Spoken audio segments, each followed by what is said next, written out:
High friends, welcome to back my channel cooking with Moushumi. আজকে আমি রান্না করতে করতেই তোমাদের সঙ্গে একটা ভিডিও রেডি করে ফেলেছি। চলো, আজকে আমি বানাচ্ছি একটা স্পেশাল রেসিপি। সেটা হচ্ছে জলপাইয়ের চাটনি। আমড়ার চাটনি তো আমরা অনেকেই খেয়েছি, কিন্তু জলপাইয়ের চাটনিটা খুব ভালো লাগে, তাই আজকে আমি তোমাদের সঙ্গে জলপাইয়ের চাটনির রেসিপিটা শেয়ার করলাম। তাহলে চলো বন্ধুরা, এই ভিডিওটা তোমরা পুরোটা দেখো, আর ভালো লাগলে একটা লাইক করে দিও।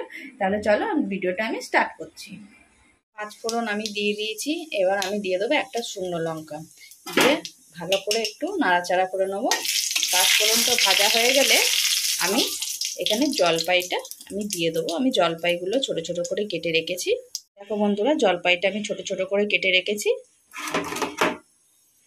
এটা ভাজা হয়ে গেছে, এবার আমি জলপাইগুলো দিয়ে দেবো, দিয়ে ভালো করে নাড়াচাড়া করে নেবো।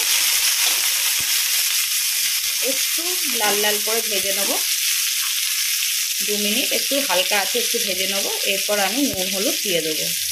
এই দেখো বন্ধুরা, হালকা করে আমি লাল করে ভেজে নিয়েছি। এরপর আমি এতে অল্প করে নুন দিয়ে দেবো। অল্প করে আমি নুন দিয়ে দিচ্ছি, আর দেবো অল্প করে হলুদ। অল্প করে হলুদ দিয়ে ভালো করে নেড়ে চেড়ে নেবো।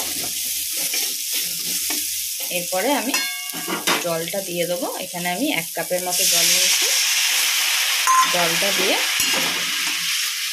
ভালো করে মিশিয়ে নেব।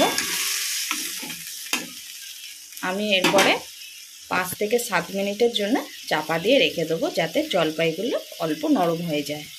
আমি 5 থেকে 7 মিনিটের জন্য চাপা দিয়ে রেখে দিয়েছি। এবার আমি ঢাকনাটা খুলবো। প্রায় 7 মিনিট হয়ে গেছে।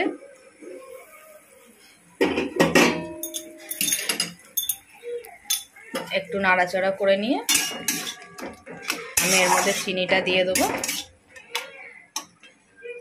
দেখো অনেক নরম হয়ে গেছে একদম। একটু ভালো করে ঘাঁট ঘাঁট করে নিয়ে আমি এর মধ্যে চিনিটা দিয়ে দেবো।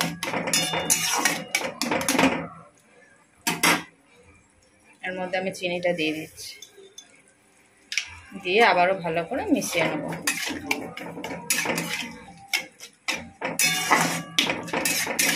পাঁচ মিনিট ধরে আবারও ফুটুক। চিনিটা গলে গেলে এটা আরেকটু ভালো লাগবে দেখতে। বন্ধুরা, জলপাইয়ের চাটনি একদম রেডি হয়ে গেছে। এই রেসিপিটা যদি তোমাদের ভালো লাগে, প্লিজ আমার ভিডিওটাতে একটা লাইক করে দিও, আর আমার চ্যানেলটাকে একটা সাবস্ক্রাইব করে দিও। তোমরা ভালো থেকো, সুস্থ থেকো। এরপরে আমি এই জলপাইয়ের চাটনিটা বাটির মধ্যে ঢেলে নেবো।